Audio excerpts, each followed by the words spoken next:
Today we will be discussing unstated assumptions, which are a critical part of many arguments, and the consequences of unstated assumptions on the reasoning of an argument. Now, unstated assumptions show up everywhere, from commercials to arguments being made by politicians, so it's important to recognize when they're being used.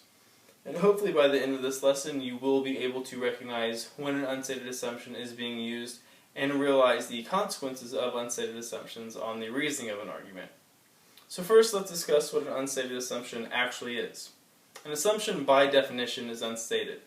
It's something that you accept as true without proof or demonstration. Now, you might wonder why writers and others making an argument would leave certain parts of their argument unstated. And they do this because they believe their audience will accept those unstated parts of their argument without explanation. For example, a pastor does not need to explain to people at church on Sunday why God exists. They all accept that God does exist.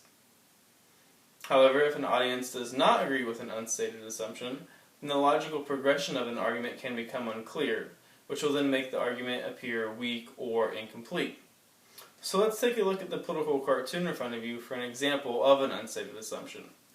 Political cartoons are helpful to understand unstated assumptions because they rely on pictures rather than words to make an argument, and force the viewer to assume what the artist is trying to argue. Now, who can tell me what this political cartoon is attempting to argue?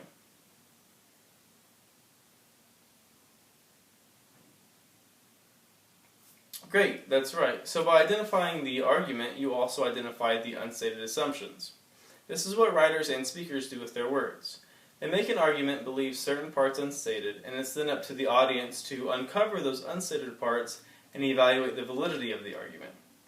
So let's look at how unstated assumptions function in a written argument now.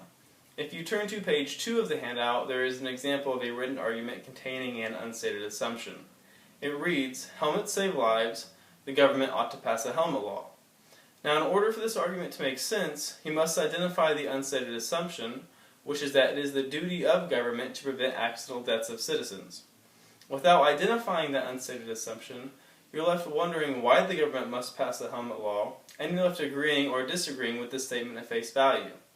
You yourself cannot provide any reasoning as to why you agree or disagree, because you have not found the reasoning behind the argument.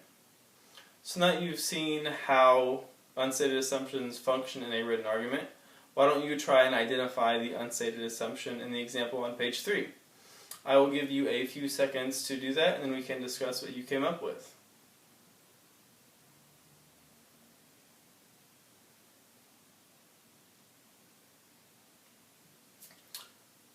So, what did everyone come up with?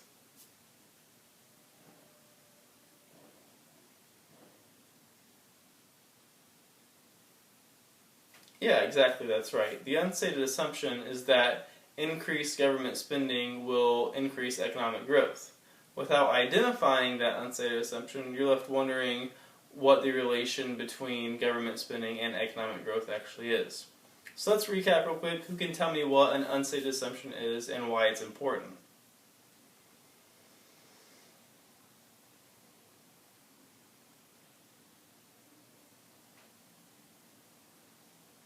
Yeah, exactly.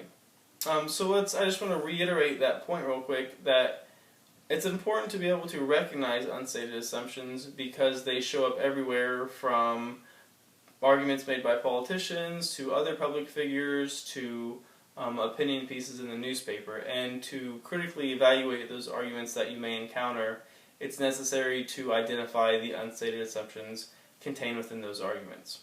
So hopefully this information will allow you to better analyze arguments that you may encounter from public figures, news, and other forms of media. We'll be discussing something else next week.